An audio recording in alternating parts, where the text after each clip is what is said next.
Bom dia, quinto ano! Como vocês estão? Tudo bem?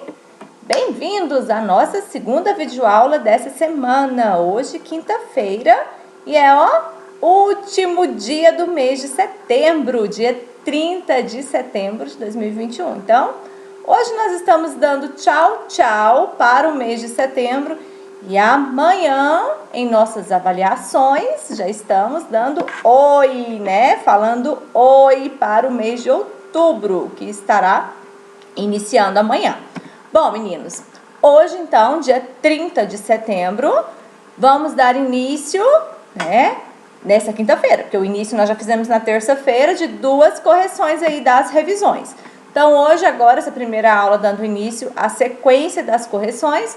E finalizaremos as correções das revisões hoje, para que amanhã possamos fazer a nossa primeira avaliação, tá certo? A avaliação amanhã de língua portuguesa e ética. Então, estudem quem ainda não estudou, para que possa sair bem nessa avaliação. Hoje também nós estamos encerrando, né, a nossa videoaula do terceiro bimestre. Então, a partir da próxima videoaula, que será após as avaliações, estaremos dando início ao quarto bimestre. Então, tchau, tchau para o terceiro bimestre também hoje, tá certo? Peguem, então, a revisão de ciências para que nós possamos corrigir aí essas revisões para estudar, tá bom? Então, abra aí sua revisão de ciências para que possamos fazer a correção juntinhos aí. Começando então, número 1, vamos colocar a data aqui nessa revisão, né? Deixa eu colocar aqui, ó, revisão. Oh, peraí, que o meu é diferente aqui, né? Dia 22 de setembro, né, de 2021. Então, a revisão de ciências foi dia 22. Vamos corrigir, então, de acordo, número 1, né? Opa, foi muito. De acordo com o que você estudou, responda o que é matéria. Então, você já tem as respostas aqui. Nós vamos fazer a leitura para você ouvir o que eu estou falando e ver se está certo a sua resposta, tá? Se não tiver, aperta um pause aí e apaga e corrija, tá bom? De acordo com o que você estudou, responda o que é matéria. Matéria é tudo que tem massa e ocupa lugar no espaço. Então, todos nós somos formados por matéria, né? O que é massa?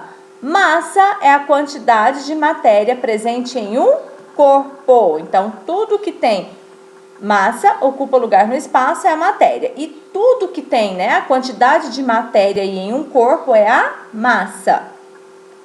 O que é átomo? Átomo é a unidade fundamental da matéria. Tudo que existe é formado de átomos.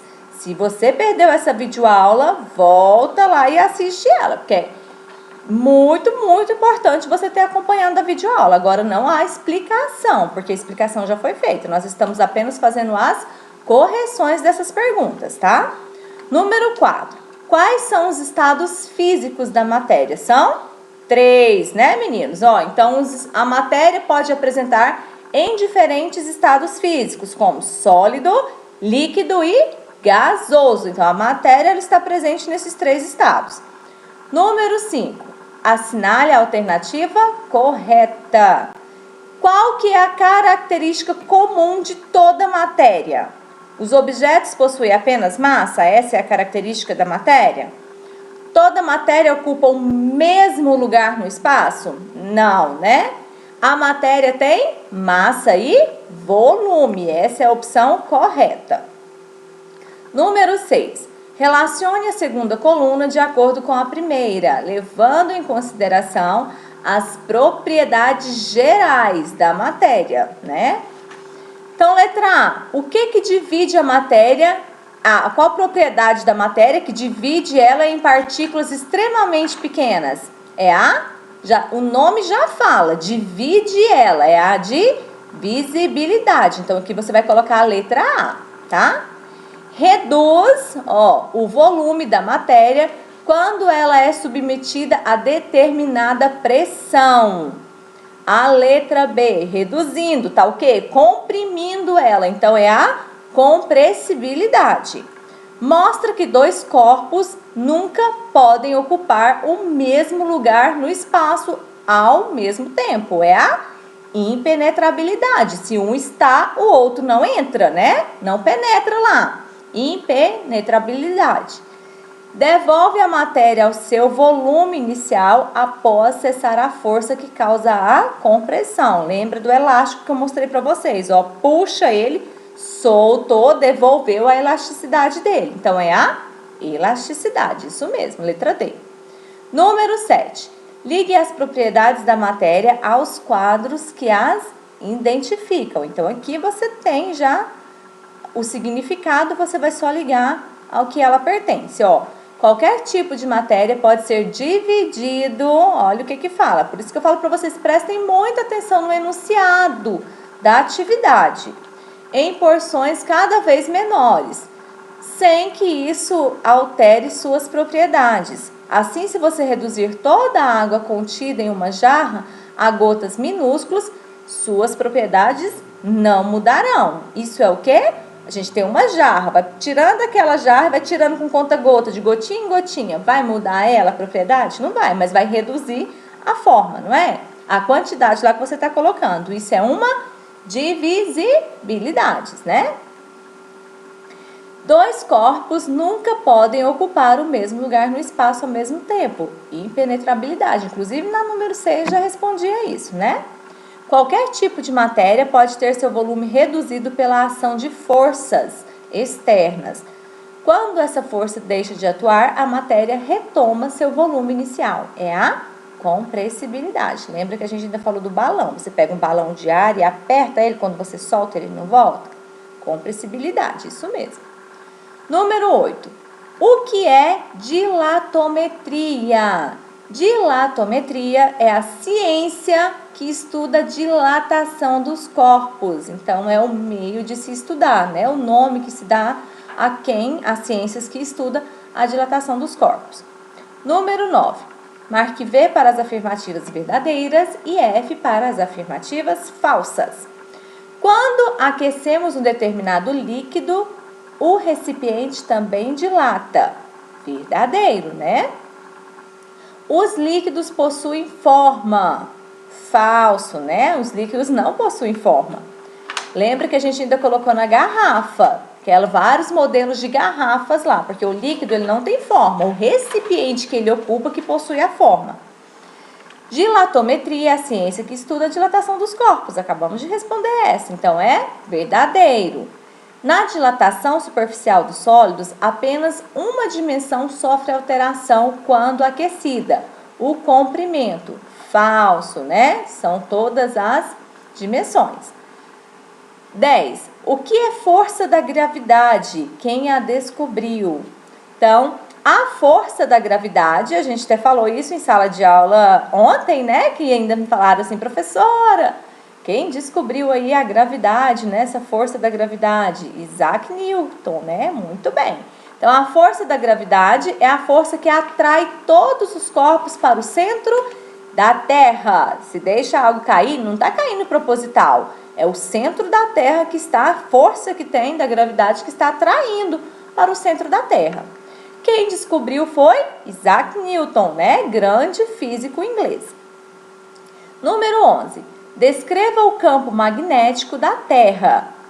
Como que ele é, para você falar que forma que é esse campo magnético. Então, é o limite entre a Terra e o espaço interplanetário, que sofre interferência do magnetismo do Sol, percebido nos ventos solares.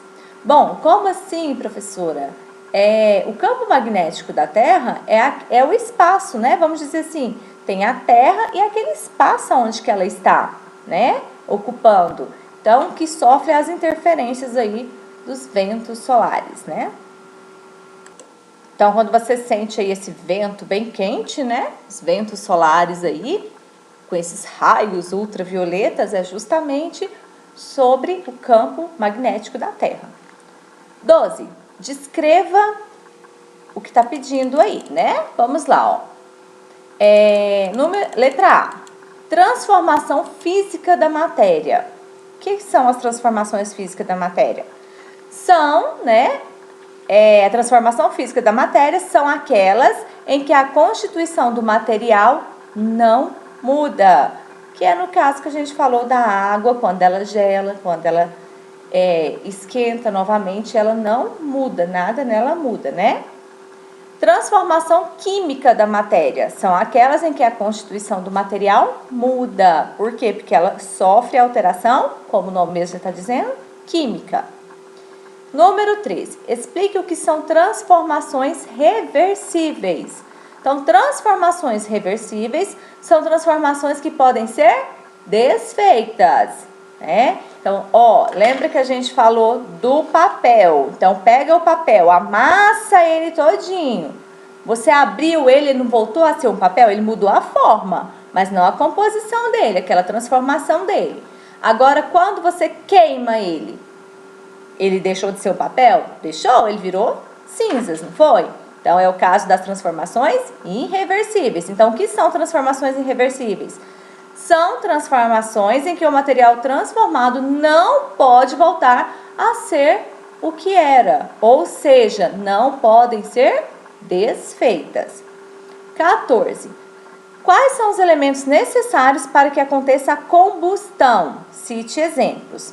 Então, para que aconteça a combustão, são necessários 3 elementos: o combustível, o gás oxigênio e o calor. Não esqueçam disso, é fundamental, tá? Exemplos aí de material da combustão: a madeira, o carvão, o papel e muitos outros, né?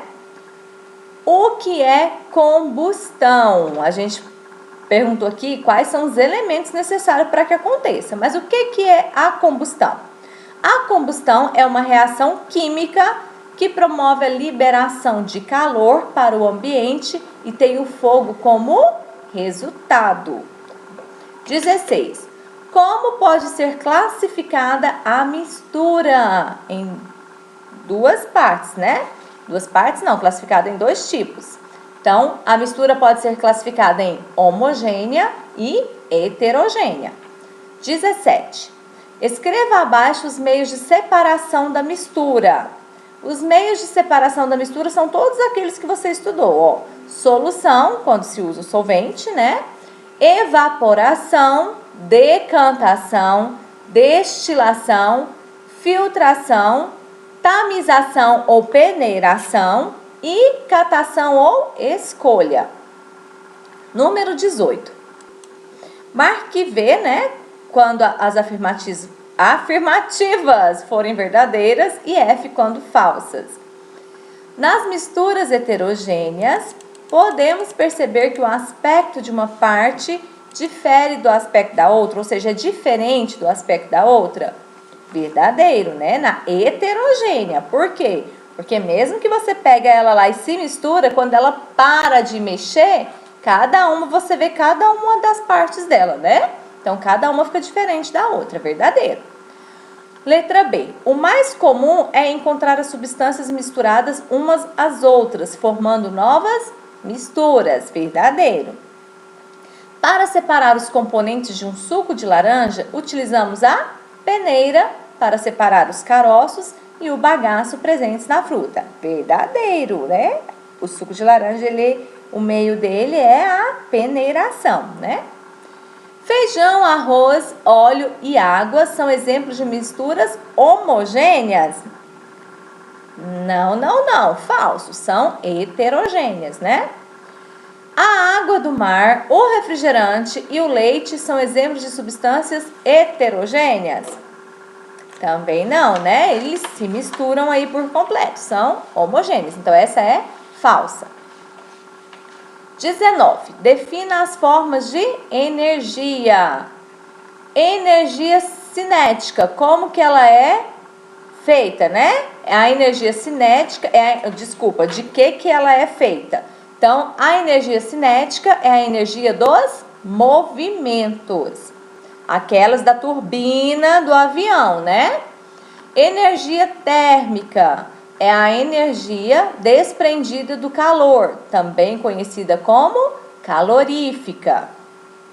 Energia elétrica é aquela utilizada nos equipamentos eletrônicos da tomada que a gente tem em casa, né? 20. Complete as frases com as palavras do quadro. Então, aqui já tem as palavras, nós vamos só fazer a leitura das frases, tá bom? Os nossos ancestrais só conheciam a energia fornecida pelo Sol. Com o passar do tempo, o homem foi descobrindo que era possível produzir calor pelo atrito, pela queima e pela... Ficou faltando esse aqui, vamos colocar aqui? Eletricidade. Deixa eu colocar aqui para você. Vamos lá, peraí.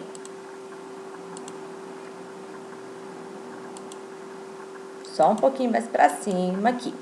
Eletricidade. Tá bom? E aí, opa, sem o S. Pela eletricidade. Número 21. O que é calor? Calor é uma forma de energia que se transfere de um corpo quente para um corpo frio. E esse tipo de energia é chamado de energia térmica, tá? Muito importante, porque é dela que vem o que, meninos? O tão famoso termômetro, né? Justamente por causa dessa temperatura. 22. Explique o que é comburente. Comburente é a substância que alimenta o fogo, geralmente o gás oxigênio. A gente até falou sobre isso quando a gente estava estudando, sobre essas queimadas que tem, né? Porque o gás oxigênio está tão forte, o vento, né, presente nele também, leva muito essas faíscas para outros lugares, é onde que queima rapidamente. 27. Quem criou o termômetro e em qual ano foi criado? Então, o termômetro foi criado por Galileu Galilei, no ano de 1592. 24. Escreva como é obtida a energia elétrica em cada fonte. Então, temos vários tipos aí de se produzir essa energia elétrica. Delas é a energia hidrelétrica. Como que ela é obtida? É obtida pela força da água em movimento, tá? Energia solar é obtida pela luz do sol. Energia eólica é obtida através da força dos ventos. Então, é obtida através, vamos tirar isso daqui, peraí. Então, você vai riscar ele aqui. Então, tira, é obtida através da força dos ventos, tá? Energia nuclear é obtida pela queima de um mineral chamado urânio. E energia termoelétrica é obtida pela queima de combustíveis fósseis, por exemplo, gás natural, carvão mineral e o óleo diesel. Tem bastante veículos que são conduzidos por óleo diesel, tem essa energia neles. Sobre a transmissão do calor, especifique. Materiais bons condutores de calor. São quais, meninos? São aqueles que facilitam a dispersão de calor, pois eles transferem a energia térmica mais rapidamente, como o ouro, prata e o alumínio. Lembra que a gente falou aquela vez, né? Da panela, coloca no fogo, se você encostar nela, você queima. Porque ela faz o quê? Tem aquela dispersão, ela facilita essa dispersão do calor. Letra B, materiais maus condutores de calor. Então, eles transferem a energia térmica mais lentamente, dificultando a dispersão do calor, como a madeira, a borracha, o algodão e o isopor. Então, eles começam queimando na pontinha, tem vezes que até se apaga, né? Nem completa aí essa transferência, essa dispersão de calor. Então, essa é a diferença entre um e o outro. 26. Quais as fontes de energia renováveis? Então, as fontes de energia renováveis são quais são elas, tá? Não é o que é fonte de energia renováveis, não. Quais são as fontes? Então, as fontes são, energia solar, energia eólica, energia geotérmica, energia das marés ou maré motriz, tá? energia de biomassa e energia das hidrelétricas, tá? Eu sei que muitas vezes o livro de vocês de geografia apresenta hidroelétricas, né, gente? Mas a palavra correta é hidrelétricas, tá bom? 27. Quais as fontes de energias não renováveis? Ou seja, aquelas que uma vez retirado da natureza não vai aparecer de novo, acabou-se. As fontes de energias não renováveis são energia fóssil, petróleo, carvão, gás natural e energia nuclear. 28 agora, né? Relacione corretamente 1 para recursos renováveis e 2 para recursos não renováveis. Então, são aqueles que uma vez retirados da natureza não podem ser renovados. Então, já está falando, não podem, não renováveis, né? Número 2. São aqueles explorados pelo homem que se renovam naturalmente. Número 1. São exemplos de recursos não renováveis, o ouro, a prata e as pedras preciosas. Exatamente, né? Tirou elas, nunca mais tem outras lá no lugar, né? Não vai renovar. São exemplos de recursos renováveis os vegetais, o ar, os animais, a água e o solo. Número 1, tá? Verdadeira essa daqui, 1. 29. Penúltima, né, da revisão de ciências. Responda, o que são recursos naturais? Recursos naturais são os recursos encontrados na natureza. Letra B, continuando aí o número 29, ó. O que são recursos naturais renováveis? Sim, o primeiro que são recursos naturais. Agora, o que são recursos naturais renováveis? Porque nós temos os recursos naturais que são renováveis e os que não são. Então, recursos naturais renováveis são aqueles explorados pelo homem e que são renovados naturalmente, né? Então, esses são os renováveis. 30. O que são biocombustíveis, meninos? Biocombustíveis são combustíveis fabricados a partir de vegetais, como milho ou cana-de-açúcar, bastante utilizado em automóveis. Um exemplo disso é o etanol, né? Que é um desses biocombustíveis. Claro que estão inventando outros aí, né? Que, como está falando aqui, usados com vegetais como milho também. E até em outras, agora, ultimamente, eles andam pesquisando até outros tipos de vegetais, né? Então, essa aí é a nossa revisão de ciências. E ainda não terminamos. Temos mais revisões hoje para corrigir, tá? Você vai pegar a sua revisão de geografia, que vai ser a nossa próxima videoaula. Aguardo vocês. Até já!